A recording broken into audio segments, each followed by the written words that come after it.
Saatin kendisi mekan, yürüyüşü zaman, ayarı insandır. Bu da gösterir ki zaman ve mekan insanla mevcuttur. Merhaba, hoş geldiniz.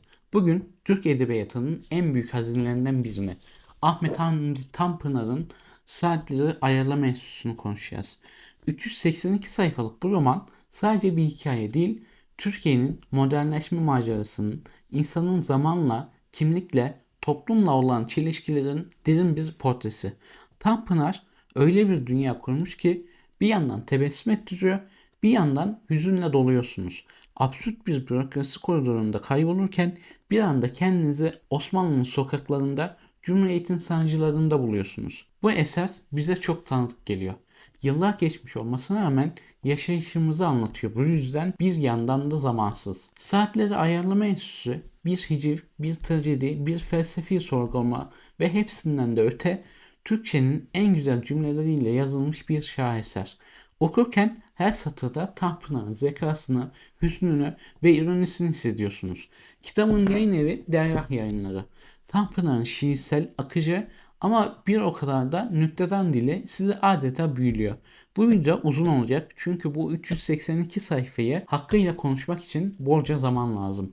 Notlarımı hazırladım. Sırasıyla Tanpınar'ın hayatından, romanın hikayesinden, romanın konularından, karakterlerinden ve bu eserin Tanpınar'ın dünyasıyla nasıl iç içe olduğundan bahsedeceğim. Hazırsanız kahvenizi ya da çayınızı alın. Dolu dolu bir video sizi bekliyor. Videoyu beğenmeyi, yorumlarınızı paylaşmayı unutmayın. Her yoruma elimden geldiğince cevap vermeye çalışıyorum. Sonra yavaş yavaş mantığım değişti.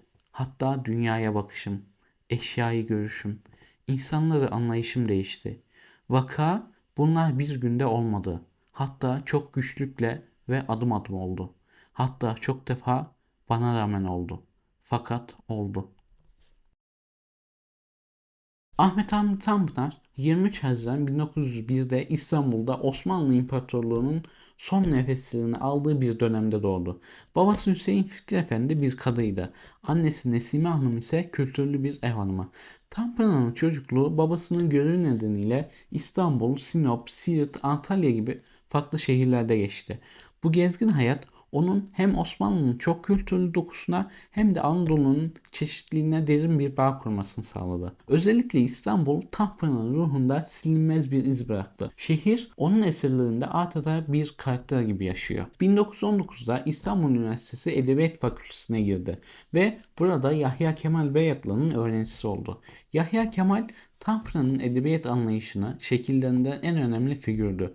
Ondan şiirsel bir duyarlılık, tarih bilinci, Osmanlı estetiğine hayranlık aldı. Üniversite yıllarında hem Batı edebiyatına hem de Doğu edebiyatına, özellikle divan şiirine büyük ilgi duydu. Bu ikilik onun eserlerinde sürekli bir sentez arayışını besledi. 1923'te mezun olduktan sonra çeşitli liselerde edebiyat öğretmenliği yaptı.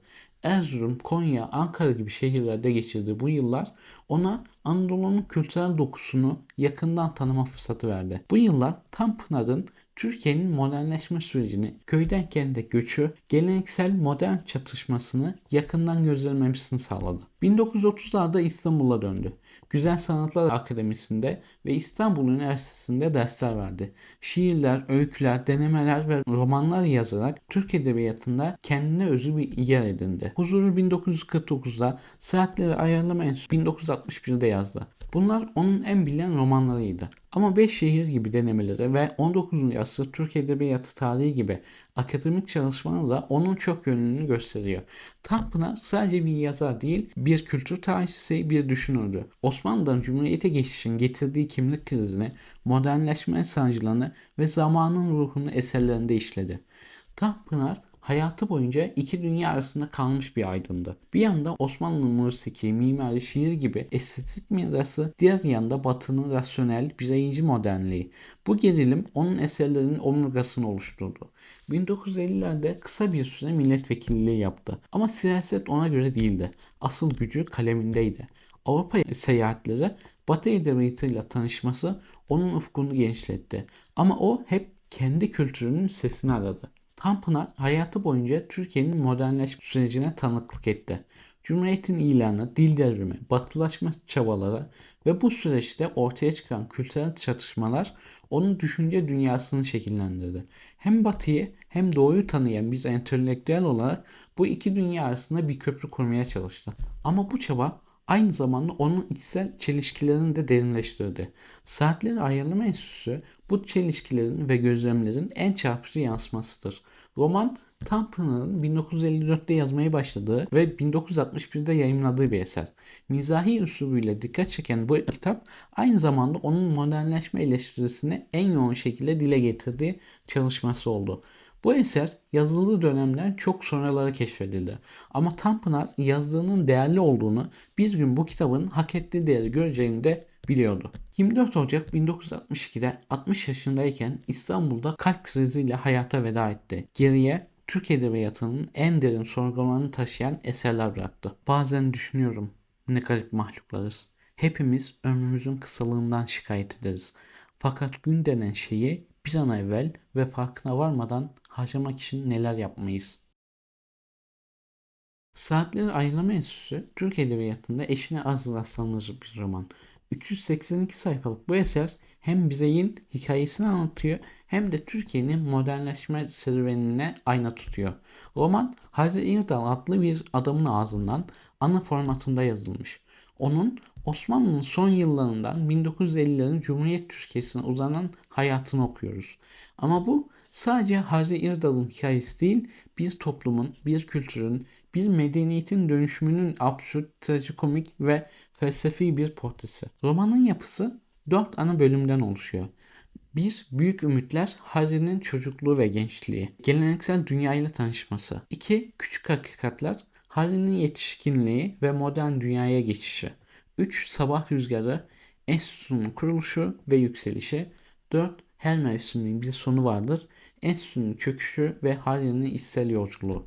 Roman Harry Irdal'ın çocukluğuyla başlıyor. Harry Irdal mütevazi bir mahallede büyüyor. Babası Seyit Lütfullah hayalperest bir adam. Annesi ise geleneksel bir ev hanımı. Harry'nin hayatı saatçi Nuri Efendi ile tanışmasıyla yön değiştiriyor. Nuri Efendi saatlere aşık bir zanaatkar. Zamanı ayarlamak hayatı düzene sokar felsefesine inanıyor. Harry bu felsefeyi genç yaşta benimsiyor ama kendi hayatı pek düzenli olmuyor. Hacı İldan mahalledeki muhakkit Nuri Efendi'nin dükkanında saat tamiri öğreniyor. Ama aynı zamanda Şeyh Ahmet Zamani'nin mistik dünyasına çekiliyor. Şeyh zamanı dini bir perspektiften ele alıyor. Zaman Allah'ın nizamıdır diyor. Hacı İldan bu iki farklı zaman anlayışının arasında kalıyor. Gençliğinde Birinci Dünya Savaşı'nda askerlik yapıyor. Savaş sonrası işsizlik, yoksulluk ve ailevi sorunlarla boğuşuyor. İlk evliliği Emine ile ama bu evlilik trajik bir şekilde sona eriyor. Hacı İrdal'ın hayatı Doktor Ramiz'le tanışmasıyla yeni bir döneme giriyor. Doktor Ramiz Batı tarzı bir psikiyatrist. Hacı İrdal'ı analiz ederek onun zamanla uyumsuzluğunu keşfediyor ve ona otobiyografisini yazmasını öneriyor. Ama asıl kırılma noktası Halit aracıyla karşılaşması. Halit karizmatik, girişimci, biraz da manipülatif bir figür. Harry'e çılgın bir fikir sunuyor. Saatleri Ayrılma Enstitüsü'nü kurmak. Bu enstitü sözde tüm saatleri senkronize ederek toplumu modernleştirecek ama gerçekte bürokrasinin, gösterişin ve anlamsızlığın bir sembolü. Enstitü kısa sürede popüler oluyor. Harry İrdal, Halit'in sağ kolu olarak yükseliyor. Toplantılar, törenler, raporlar derken enstitü absürt bir makine gibi büyüyor. Harry bir yandan bu yeni dünyaya kapılıyor, bir yandan geçmişine, Nuri Efendi'nin sade dünyasına, Emine'ye, çocukluğuna özlem duyuyor. İkinci evliliği Pakize ile ama bu evlilik de onun içsel boşluğunu doldurmuyor. Roman Harry'nin enstitüdeki yükselişine ve içsel çelişkileriyle ilerliyor. Sonunda trajikomik bir tonla Harry'nin ne tam modern ne tam geleneksel bir halde kalışını görüyoruz. Karakter analizi yapacak olursak Harry Idal romanın anlatıcısı ve anti kahramanı. Halinden ne tam bir kahraman ne de bir kaybeden. O modern Türkiye'nin arada kalmış insanın sembolü. Zayıf, çelişkili, bazen fırsatçı ama bir o kadar da samimi. Nuri Efendi'nin ahlaki dünyasından Halit Aracı'nın pragmatik dünyasına sarılıyor. Onun anlatımı ironik ve içten. Okuyucu onun çaresizliğine hem gülüyor hem de empati kuruyor. Harri Yıldan Tanpınar'ın zamanla uyumsuz insan tipini temsil ediyor. Bizleri temsil ediyor diyebiliriz. Romanı okurken karakteri kendime çok yakın hissettim. Halit Ayarcı modern Türkiye'nin girişimci, karizmatik ama biraz sahtekar yüzü. Halit Batı'nın modernlik ideallerini taklit eden ama özünde boş bir figür. Enstitü fikri onun gösteriş arzusunun ürünü. Tanpınar Halit üzerinden modernleşmenin yüzeyselliğini eleştiriyor. Ama Halit'i tamamen kötü de göstermiyor. Onun enerjisi Harry'i ve toplumu peşinden sürüklüyor. Nuri Efendi geleneksel dünyanın temsilcisi. Saat tamircisi olarak zamanı bir ahlak ve düzen meselesi olarak görüyor. Nuri Efendi Osmanlı'nın sade, zanaatkar ruhunu yansıtıyor. Ama modern dünyada yeri yok. Doktor Ramiz, Batı'nın bilimsel, rasyonel dünyasının bir karikatürü. Psikiyatriye olan inancı bazen komik derecede abartılı. Harry'i zamanla uyumsuz ilan etmesi, Tanpınar'ın Batı tarzı bilimin Türkiye'deki yersizliğine dair ironisi. Şeyh Ahmet Zamani mistik dini bir figür. Zamanı Allah'ın nizamı olarak görüyor. Onun dünyası Osmanlı'nın manevi mirasını temsil ediyor. Ama Harri İrzal bu dünyayı da tam benimseyemiyor. Saatleri Ayrılma Enstitüsü çok katmanlı bir roman. Her konu Türkiye'nin ve insanın evrensel meselelerine dokunuyor. Kitapta işlenen konular şöyle. 1. Modernleşme ve kimlik krizi. Roman Osmanlı'dan Cumhuriyet'e geçişin sancılarını işliyor. Türkiye Batı'yı taklit ederek modernleşmeye çalışıyor. Ama bu süreçte kendi kimliğini kaybediyor. Saatleri Ayarlama Enstitüsü bu taklitçiliğin absürt bir sembolü.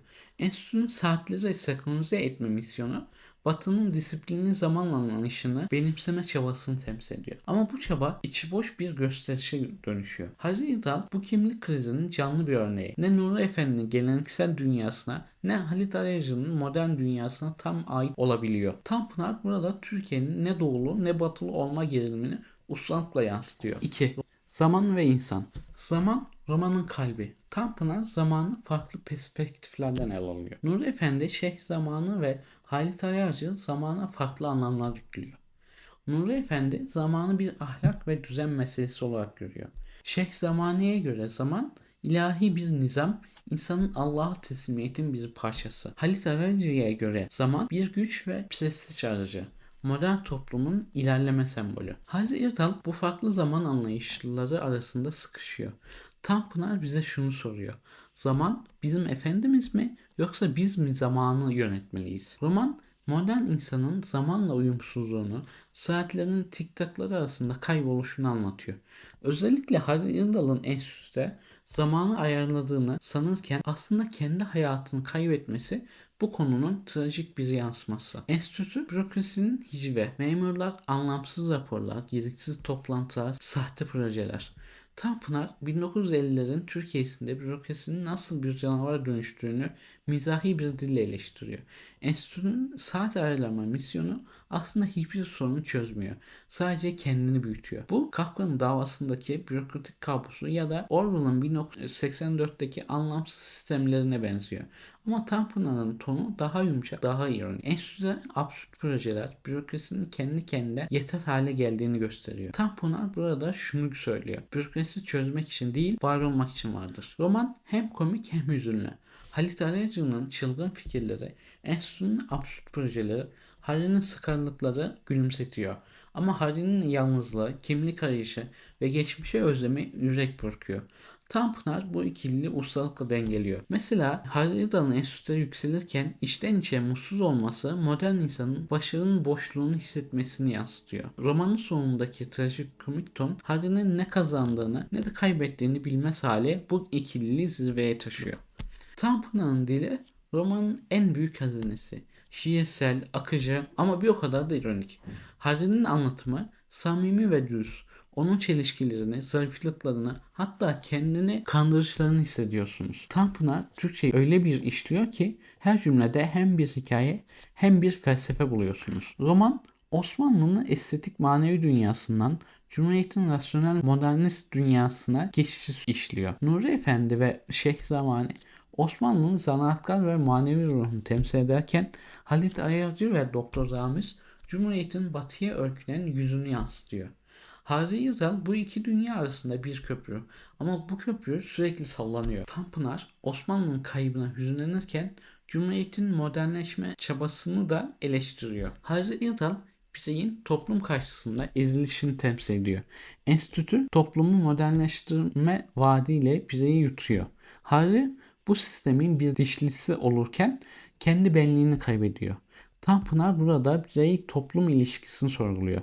Toplum bireyi özgürleştirir mi yoksa onu bir kalıba mı sokar? Saatleri Ahlama Enstitüsü 1950'lerin Türkiye'sinde yazıldı. Bu Cumhuriyet'in kuruluşundan sonraki ilk 30 yılın bir muhasebesi gibi. 1920'lerdeki radikal reformlar, alfabe değişikliği, kılık kıyafet devrimi, laiklik gibi devrimler 1950'lerde yerini ekonomik ve sosyal çalkantılara bırakmıştı. Demokrat Parti'nin iktidarı modernleşme ve batılaşma çabalarını hızlandırırken bürokrasi büyümüş ama verimsizleşmişti. Tanpınar bu dönemde yazarken Türkiye'nin modernleşme adına neler kazandığını, neler kaybettiğini sorguluyordu. Enstitü bu dönemin karikatürü ama aynı zamanda evrensel bir modernleşme eleştirisi. Roman aynı zamanda Osmanlı'nın son yıllarını da canlandırıyor. Halil Iğdal'ın çocukluğu, mahalle hayatı Osmanlı'nın çok kültürlü, mahalle odaklı dünyasını yansıtıyor. Tanpınar bu dünyayı nostaljik ama eleştirel bir gözle sunuyor. Ne tamamen yüceltiyor ne de reddediyor. Saatleri Ayarlama Enstitüsü yazıldığından 60 yıl sonra bile bizi anlatıyor. Bugün hala bürokrasinin anlamsız çarklarında kaybolmuyor muyuz? Modernleşme adına özümüzü unutmuyor muyuz? Mesela dijital çağda zamanın yönetme uygulamaları enstitünün absürt projelerine ne kadar benziyor? Ya da Türkiye'nin hala batıyla mı kendi kökleriyle mi ikilemi Tanpınar'ın sorularını yansıtmıyor mu? Roman sadece Türkiye değil modern dünyanın her yerine hitap ediyor. Çünkü zaman, kimlik ve toplum insanlığın evrensel meseleleri. Romanı okurken Harry Irdal'ın çaresizliğini, enstitünün absürtlüğünü, Tanpınar'ın ince hüznünü ve zekasını hissediyorsunuz. Kitabı bitirdiğinizde kendinize şu soruları soruyorsunuz. Zamanı ayıramaya çalışırken asıl kendimizi mi kaybettik? Modernlik özgürlük mü getiriyor yoksa yeni bir esaret mi? Bu soruları yorumlarda konuşalım. Düşüncelerinizi paylaşın. Dinlemesini biliyorsan ki bu mühim bir meziyettir. Hiçbir işe yaramasa bile insanın boşluğunu örter. Karşısındakiyle aynı seviyeye çıkarır. Tanpınar Osmanlı'nın estetik dünyasına aşıktı. Musiki, mimari, şiir onun için bir medeniyetin ruhuydu. Ama Cumhuriyet'in modernleşme ideallerini de anlamaya çalıştı. Harry Irdal Tanpınar'ın bu ikiliyi yansıtan bir aynası. Romanın zaman konusu Tanpınar'ın kendi tarih ve kimlik sorgulamanından doğuyor. Tanpınar Türkiye'nin Batı'yı taklit ederken özünü kaybettiğine inanıyordu. Enstitü bu taklitçiliğin bir karikatürü. Halit Ayarcı'nın projeleri Batı'nın ilerleme mitini abartılı bir şekilde taklit ediyor. Tanpınar modernleşmeyi reddetmiyor. Ama benim anladığım bunu kendi ruhumuzla yapmamız gerektiğini savunuyor. Tanpınar zamanı sadece bir saat meselesi olarak görmüyordu. Ona göre zaman kültürün, tarihin ve insanın ruhunun bir parçasıydı. Beşşehir'deki tarih sevgisi saatleri ayarlama enstitüsünde zamanın absürtleşmesiyle devam ediyor. Halinin uyumsuzluğu Tanpınar'ın kendi zamanla hesaplaşmasını yansıtıyor. Tanpınar zamanı bir medeniyetin aynası olarak görüyordu. Roman bu aynada Türkiye'nin çelişkilerini gösteriyor. Tanpınar ciddi bir entelektüel olmasına rağmen mizahi çok iyi kullanıyordu. Enstitünün absürt projeleri Tanpınar'ın bürokrasiye ve gösterişe duyduğu ironik bakışı gösteriyor. Bu onun Yahya Kemal'den aldığı zarif üslubun bir uzantısı. Ama Tanpınar'ın mizahı sadece güldürmüyor. Aynı zamanda düşündürüyor ve hüzünlendiriyor. Tanpınar Türk edebiyatını sadece bir sanat değil bir kültür meselesi olarak görüyordu. Saatleri Ayrılma Enstitüsü onun Türkçenin zenginliğini, Osmanlı'dan Cumhuriyet'e kültürel geçişi nasıl işlediğini gösteriyor. Roman bir edebiyat şaheseri olduğu kadar bir kültür eleştirisi. Tanpınar, Türk Edebiyatı'nda Yahya Kemal Beyatlı ve Peyami Safa gibi isimlerle anılıyor. Ama onun hicv anlayışı onu farklılaştırıyor. Roman, zaman, kimlik ve modernlik üzerine evrensel bir sorgulama. Tanpınar, insan kendi zamanını nasıl inşa eder diye soruyor. Hacı İrdal'ın trajikomik hikayesi bu sorunun hem komik hem acı bir cevabı. Roman Heidegger'in varlık ve zaman felsefesine ya da Bergson'un süre kavramına paralel bir derinlik taşıyor. Ama Tanpınar bu felsefeyi Türkçenin ve Türkiye'nin ruhuyla işliyor. Saatleri Aylama Enstitüsü 1961'de yayımlandı. Ama bugün bile geçerli. Bürokrasinin anlamsız çarkları, modernleşme adına yapılan taklitler, kimlik arayışı. Mesela bugün dijital platformlarda zaman yönetimi kursları enstitünün absürt projelerine ne kadar benziyor? Ya da Türkiye'nin hala batıyla mı kendi kökleriyle mi ikilemi Tanpınar'ın sorularını yansıtıyor. Roman sadece Türkiye değil modern dünyanın her yerine hitap ediyor. En iyisi düşünmekti, kaçmaktı. Kendi içime kaçmak. Fakat bir içim var mıydı? Hatta ben var mıydım? Ben dediğim şey bir yığın ihtiyaç, azap ve korkuydu. Saatleri Ayrılma Enstitüsü, Türk Edebiyatı'nın en eşsiz, en derin romanlarından biri. Çok katmanlı bir roman. Anlamak için bir kere okumak yetmez. Her okuyuşta farklı anlamlar bulabileceğiniz bir eser. Ahmet Hamdi Tanpınar bize bir ayna tutuyor. Bu aynada Türkiye'nin modernleşme serüvenini, zamanla uyumsuzluğumuzu, kimlik arayışımızı, bürokrasinin absürtlüğünü görüyoruz. Hadi Yıldırım'ın hikayesi hem gülümsetiyor hem hüzünlendiriyor. Çünkü onun çelişkileri hepimizin içinde bir yerde. 382 sayfalık bu yolculuk sizi saatlerin tıklatları arasında Osmanlı sokaklarından Cumhuriyet'in koridorlarına taşıyor. Tanpınar'ın zekası, hüznü ve ironisi her satırda sizi yakalıyor. Peki sizce biz zamanı mı ayarlamaya çalışıyoruz yoksa zaman mı bizi şekillendiriyor? Modernlik özgürlük mü getiriyor yoksa yeni bir esaret mi? Sonuç olarak Saatleri Ayarlama Enstitüsü modernleşmenin, kimlik krizinin ve zamanla insanın ilişkisinin hicivle işlenmiş bir portresi. Tanpınar bana göre şunu söylüyor. Modernlik sadece taklit ederek değil, kendi ruhumuzu koruyarak anlam kazanır. Zamanı ayarlamaya çalışırken asıl kendimizi kaybetmemeliyiz. Çünkü insan ancak kendi hikayesini yazarak özgürleşir. İncelememi beğendiyseniz beğen tuşuna basmayı, eksik ya da güzel bulduğunuz yerleri yazmayı unutmayın. Saatleri Ayırma Enstitüsü'nü okuduysanız sizi en çok hangi karakter ya da hangi konu etkiledi? Daha fazla Türk Edebiyatı mı konuşalım yoksa başka bir klasik mi inceleyelim? Yorumlarda fikirlerinizi bekliyorum. İlk kez izliyorsanız abone olmayı da ihmal etmeyin. İncelenecek, konuşulacak çok kitap var. Hoşça kalın, edebiyatta kalın.